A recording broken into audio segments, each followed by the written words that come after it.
सोचो कभी ऐसा हुआ है तुम्हारे साथ कि ऑफिस का काम ऑलरेडी इतना पेंडिंग पड़ा है, तुम बस थक कर अपना लैपटॉप बंद करने ही वाले थे और तभी अचानक से कॉलीग का मैसेज आ जाता है, यार मेरी ये फाइल भी एक बार देख दोगे, बस 10 मिनट लगेंगे।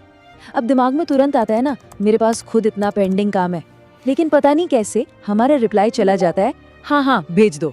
या फिर सोचो कोई जान पहचान का इंसान फोन करके बोलता है, यार थोड़े पैसे की जरूरत है, अगले महीने पक्का दे दूंगा। अब हम ऐसे सिचुएशंस में बिल्कुल कंफर्टेबल नहीं होते, शायद उन्होंने पहले के पैसे भी अभी तक वापस नहीं किए। दिमाग में एक सेकंड के लिए आता है, इस बार तो पक्का मना कर देती हूँ, लेकिन मुंह से क्या निकलता है, ठीक है बताओ कितने चाहिए।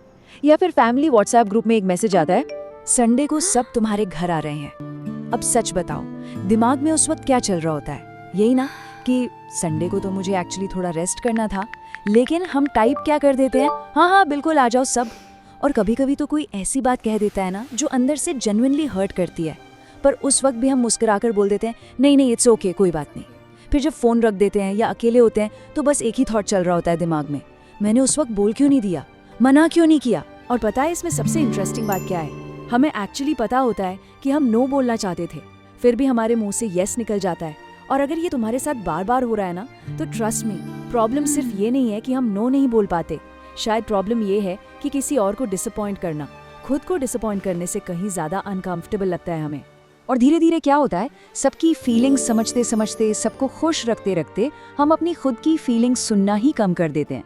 लेकिन एक छोटी सी चीज समझना यहाँ पे, ये सिर्फ लोगों को खुश रखने की आदत नहीं है, इसके पीछे ना हमारे अंदर कुछ और ही चल रहा होता है, और शायद इसी वजह से बार बार वही यस निकल जाता है, जिसके बाद में खुद पर ही इरिटेशन होती है। आज ना हम मिलकर इसी पैटर्न को थोड़ा और डीप में समझेंगे, देखेंगे कि आखिर उस एक मोमेंट में ऐसा क्या होता है जब दिल कुछ और कहना चाहता है और हम कह कुछ और देते हैं।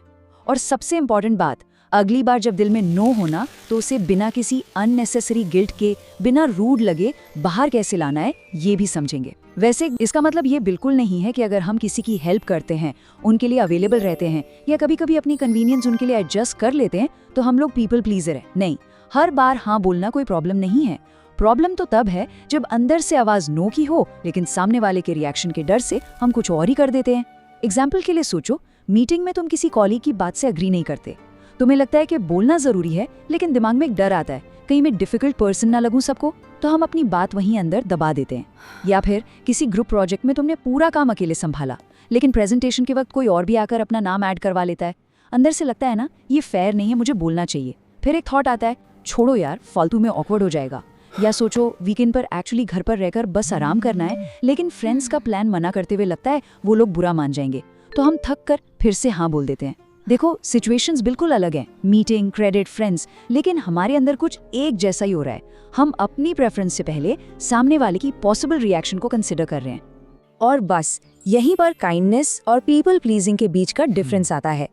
देखो, काइंडनेस में हम हेल्प करते हैं क्योंकि हम सच में हेल्प करना चाहते हैं, लेकिन पीपल प्लीजिंग में कभी कभी हम अग्री इसलिए कर लेते हैं क्योंकि डिसअग्री करना हमें बहुत अनकंफर्टेबल लगता है।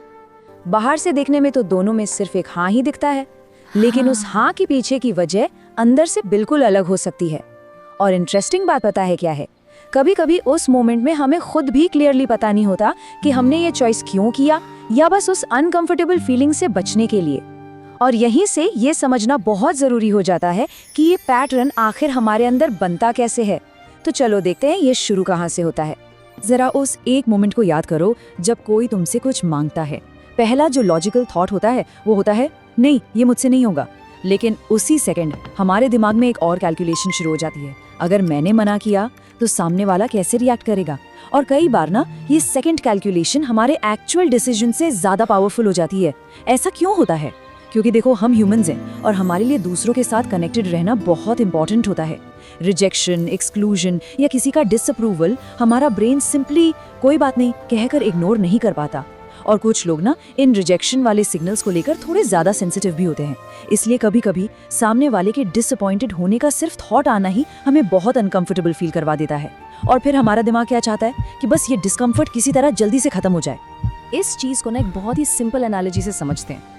सोचो कि तुम्हारे हाथ में एक छोटा सा फायर एक्सटिंग्विशर है, यानी आग बुझाने वाला। जैसे ही किसी के डिसअपॉइंटेड होने का थोड़ा सा भी सिग्नल दिखता है ना, जैसे कोई बोले यार तुम नहीं कर सकते, या तुम आ नहीं रहे हो, या तुमसे तो ऐसे एक्सपेक्ट नहीं किया था, तो हमारा दिमाग तुरंत वो एक्सटिंग्विशर निकाल लेता है। और पता है वो एक्सटिंग्विशर क्या है? वो है हमारा ये बोलना, हाँ ठीक है मैं कर दूंगी। अचानक सामने वाला खुश हो जाता है और एक सेकंड के लिए हमें भी कितना रिलीफ मिलता है ना। बस यहीं पर एक छोटी सी प्रॉब्लम है, हमने एक्चुअली सिचुएशन सॉल्व नहीं की, हमने सिर्फ उस एक मोमेंट का डिस्कम्फर्ट टेम्पररीली खत्म किया है। क्योंकि कुछ देर बाद जब अपना खुद का पेंडिंग काम छोड़कर वो एक्स्ट्रा काम करना पड़ता है, जब अपना रेस्ट सैक्रिफाइस होता है, या जब दिल में लगता है मुझे करना ही नहीं था, तो अंदर ही अंदर इरिटेशन आने लगती है। लगता है मुझे क्यों हर बार सब करना पड़ता है। फिर कभी कभी गिल्ट भी आता है, मैं इतनी इरिटेटेड क्यों हो रही हूँ, मैंने खुद ही तो हाँ बोला था। और फिर पता है क्या होता है, अगली बार जब वही सिचुएशन आती है तो यही साइकिल रिपीट होती है। रिक्वेस्ट आई, डिस्कम्फर्ट फील हुआ, हमने यस बोल दिया, टेम्पररी रिलीफ मिला, फिर रिजेंटमेंट यानी अंदर से चिड़चिड़ापन आया, फिर गिल्ट, और फिर लूप रिपीट। यानी साइकिल कुछ ऐसी चलती है, request, discomfort, yes, relief, resentment, guilt और रिपीट।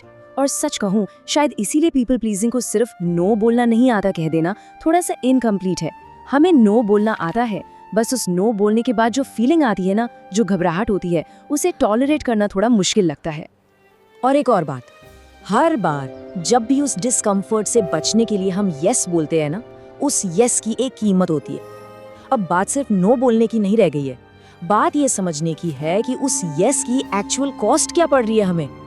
एक चीज समझाती हूँ जो अक्सर कोई नहीं बताता। जब भी हमारे मुंह से एक ऐसा हाँ निकलता है जो हम सच में नहीं बोलना चाहते थे, तो वो हाँ फ्री नहीं होता, उसकी एक हिडन पेमेंट होती है। बस वो पेमेंट हमें तुरंत दिखाई नहीं देती। ऐसे सोचो कि तुम्हारा एक बैंक अकाउंट है, लेकिन पैसों का नहीं, बल्कि तुम्हारी एनर्जी का। हर बार जब हमारी मर्जी के बिना वो हाँ निकलती है ना, तो उस एनर्जी बैंक से एक छोटा सा विड्रॉल हो जाता है। कभी हमारा प्रेशियस टाइम निकल जाता है, कभी एनर्जी चली जाती है, कभी हमारी नींद, कभी अपना इम्पोर्टेंट काम छूट जाता है, और कभी बस हमारा मूड और मेंटल पीस खराब हो जाता है। एक बार हुआ तो शायद उतना पता भी नहीं चलता, 2-3 बार हुआ तो थोड़ी इरिटेशन होने लगती है।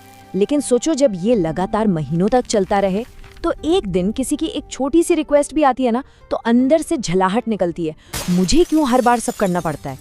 और इंटरेस्टिंग बात पता है क्या है, प्रॉब्लम हमेशा उस दिन की रिक्वेस्ट नहीं होती। कभी कभी प्रॉब्लम ये होती है कि हमारा वो एनर्जी अकाउंट पहले से ही ऑलमोस्ट एम्प्टी चल रहा था। और इस इनविजिबल बिल का एक और बहुत ही इंटरेस्टिंग पार्ट है जो हमें समझना चाहिए। जब हम किसी एक चीज को यस बोलते हैं ना, तो हम अनजाने में उसी वक्त किसी और चीज को नो भी बोल रहे होते हैं। जैसे एक्स्ट्रा ऑफिस वर्क को यस बोला, इसका मतलब अपने खुद के रेस्ट को नो।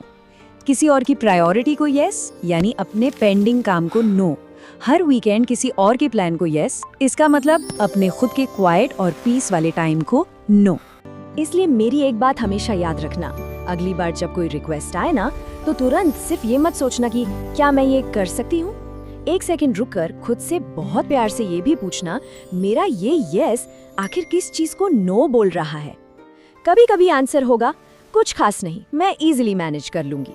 अगर ऐसा है तो परफेक्ट, खुशी खुशी यस बोलो।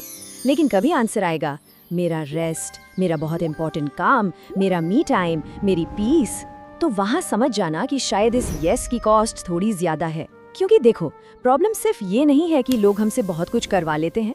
कभी कभी प्रॉब्लम ये होती है कि हमें सबकी जरूरतें इतनी क्लियरली सुनाई देने लगती हैं कि हमारी अपनी जरूरत की आवाज धीरे धीरे गायब हो जाती है।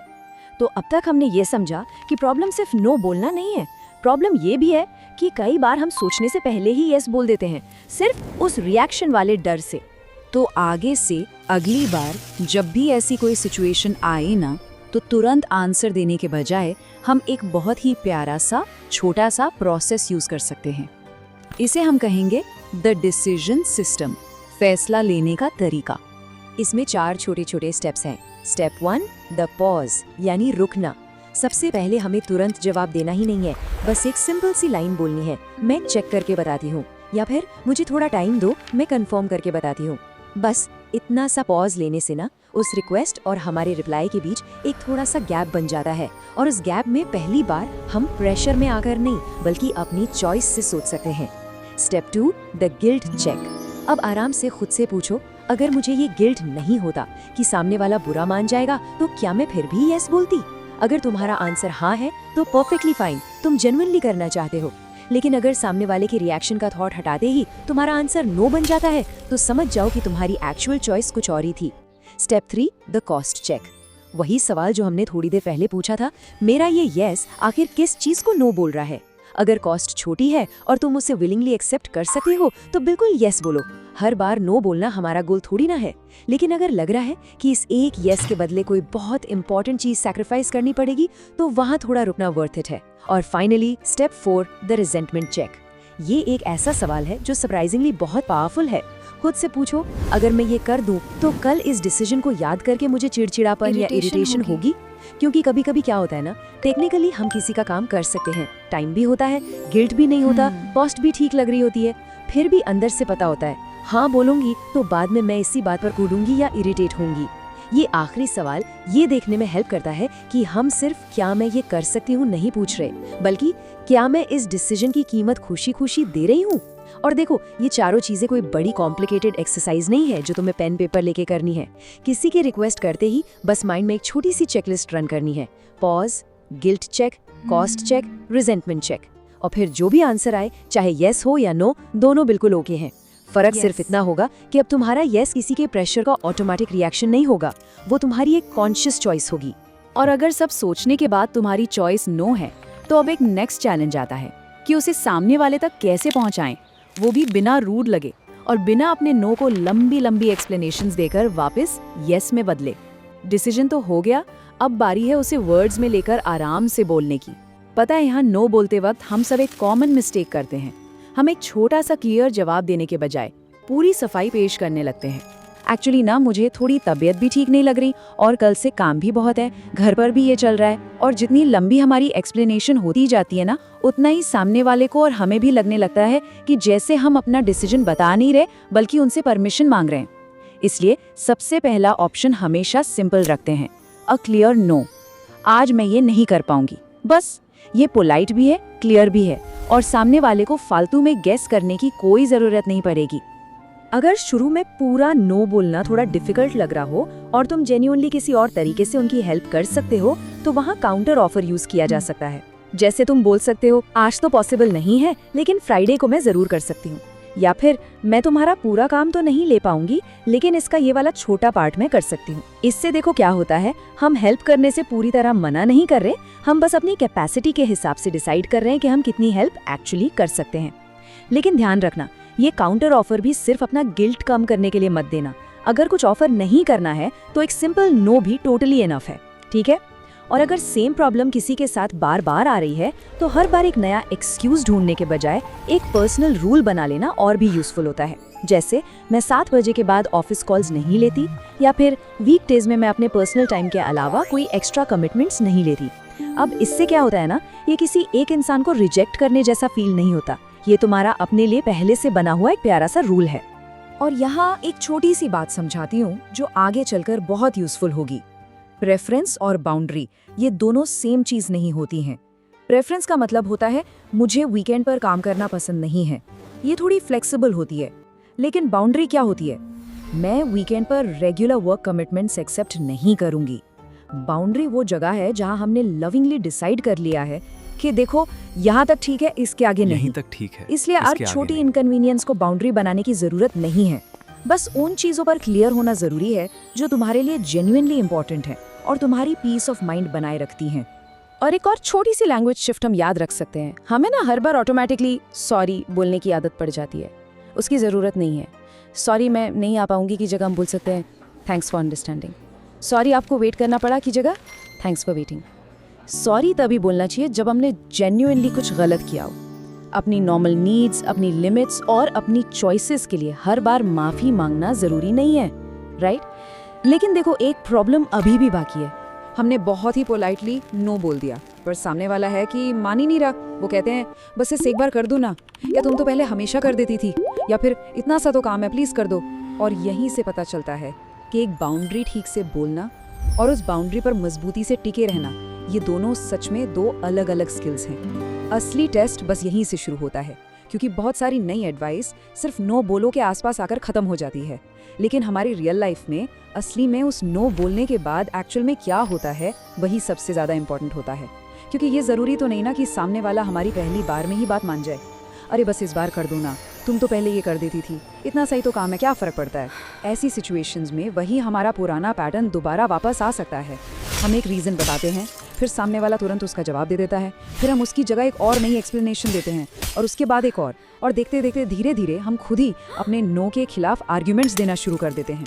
तो इस सिचुएशन को इजीली हैंडल करने के लिए भी हम एक सिंपल सी टेक्निक याद रख सकते हैं। इसे कहते हैं द बाउंड्री लैडर, यानी प्यार से अपने नो पर टिके रहना। इस लैडर के 3 लेवल्स हैं। Level 1, clear answer. पहली बार में बस अपना आंसर बिल्कुल क्लियर रखो, आज पॉसिबल नहीं होगा, बस इतना। लेवल 2, रिपीट, डोंट री एक्सप्लेन। अगर सामने वाला प्रेशर करे तो कहो मैं समझ रही हूँ लेकिन मेरा आंसर वही रहेगा। तुमने नोटिस किया, हमने कोई नया रीजन नहीं दिया उन्हें, बस अपनी ही बात को दोबारा पीसफुली रिपीट किया। और level 3, acknowledge but don't surrender. अगर सामने से थोड़ा इमोशनल प्रेशर आए, जैसे कोई अपसेट हो जाए, तो कहो आप डिसअपॉइंटेड हैं, मैं समझ सकती हूँ, लेकिन मेरा डिसीजन सेम रहेगा। यहाँ हम उनकी फीलिंग को रिजेक्ट नहीं कर रहे हैं, लेकिन उस फीलिंग को अपना डिसीजन कंट्रोल भी नहीं करने दे रहे हैं। इसी को हम एक ब्रोकन रिकॉर्ड टेक्निक की तरह समझ सकते हैं। एक ही बात को पीसफुली और कामली रिपीट करते रहना, जब तक सामने वाले को ये समझ ना आ जाए कि हमारा नो डिस्कशन स्टार्ट करने के लिए नहीं है। कभी कभी नो बस नो होता है। और एक सबसे इम्पोर्टेंट चीज याद रखना, हर नो के लिए एक परफेक्ट जस्टिफिकेशन देने की कोई जरूरत नहीं होती। रीजन देना हो तो दे सकते हैं, पर वो कोई कोर्ट की डिफेंस स्पीच नहीं होनी चाहिए, क्योंकि तुम्हारा नो वैलिड होने के लिए ये जरूरी नहीं है कि सामने वाला उसे अग्री करे ही। और देखो, यही बाउंड्री का थोड़ा सा डिफिकल्ट पार्ट होता है। हम किसी को डिसअपॉइंट होने से रोक नहीं सकते, हम सिर्फ इतना कंट्रोल कर सकते हैं कि हम उनके साथ रिस्पेक्टफुली कैसे बिहेव करते हैं और अपने डिसीजन के साथ कितने क्लियर रहते हैं। और इतना सब कुछ सही तरीके से करने के बाद भी ना, नो बोलने के बाद थोड़ा सा गिल्ट आ सकता है। दिल में आता है मैंने सही किया ना, और अब हमें इस गिल्ट को समझना है। तो नो बोल दिया, प्यार से बाउंड्री भी होल्ड कर ली, लेकिन फोन रखने के बाद एक अजीब सी फीलिंग रह जाती है, गिल्ट। कहीं मैं रूड तो नहीं लगी, कहीं मुझे हाँ ही बोल देना चाहिए था। लेकिन मेरे प्यारे दोस्त, यहाँ एक बहुत इंपॉर्टेंट डिफरेंस समझना है हमें। गिल्ट फील होना और सच में गलत होना, ये दोनों सेम बात नहीं है। इसको ना एक सेंसिटिव कार अलार्म की तरह समझो। कभी कभी दरवाजा थोड़ा सा खुलता है और अलार्म जोर जोर से बजने लगता है, चाहे अंदर एक्चुअली में कोई चोरी हो रही हो या नहीं। हमारे पीपल प्लीजिंग वाले बिहेवियर में भी कुछ ऐसा ही हो रहा होता है। हम सालों से, बचपन से हर जगह यस बोलते आए हैं। अब पहली बार जब वही सिचुएशन आई और हमने हिम्मत करके नो बोल दिया, तो अंदर एक बड़ा सा अलार्म बजता है, ओह गॉड शायद मैंने कुछ गलत कर दिया। लेकिन याद रखना, अलार्म बजना और सच में डेंजर होना सेम बात नहीं है।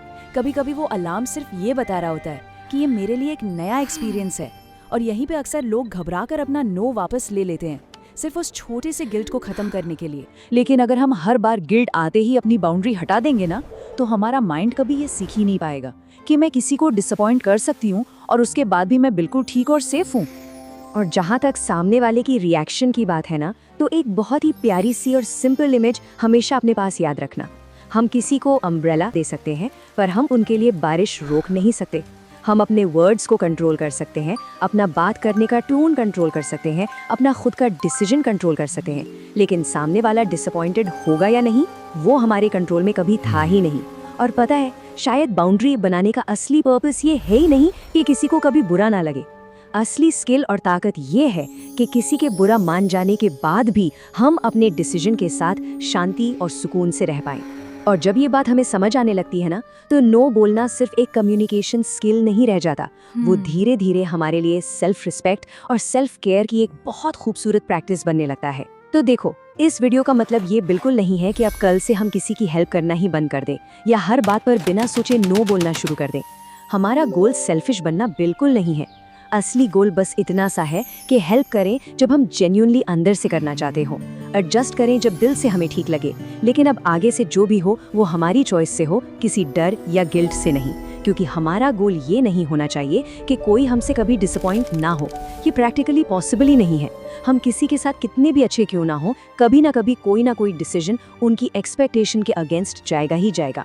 हमारा गोल तो ये होना चाहिए कि किसी की डिसअपॉइंटमेंट के बावजूद हम अपने डिसीजन के साथ और अपने आप के साथ प्यार से और सुकून से रह पाएं। और पता है, ये सब एक दिन में नहीं होगा। अगर सालों से नेचुरली ऑटोमेटिकली यस बोलने की आदत रही है तो पहली बार नो बोलना थोड़ा सा अनकंफर्टेबल तो लगेगा ही। It's totally okay. इसलिए आज कोई बहुत बड़ा कॉन्फ्रंटेशन या झगड़ा करने की जरूरत नहीं है। बस अगली बार जब भी तुम्हें लगे कि मुंह से हाँ ऑटोमेटिकली निकलने वाली है तो वहाँ बस 1 सेकंड के लिए रुक जाना और बहुत प्यार से अपने आप से पूछना, क्या मैं सच में ये करना चाहती हूँ? बस तुम्हारा वो छोटा सा पॉज भी ना एक नई और अच्छी बिगिनिंग है। क्योंकि हर बार सिर्फ दूसरों को कंफर्टेबल रखने के लिए खुद को अंदर ही अंदर अनकंफर्टेबल करते रहना वो असली काइंडनेस नहीं होती। कभी कभी लाइफ में सबसे जरूरी काइंडनेस वो होती है जो हम अपने खुद के लिए रखते हैं। Take care of yourself, okay?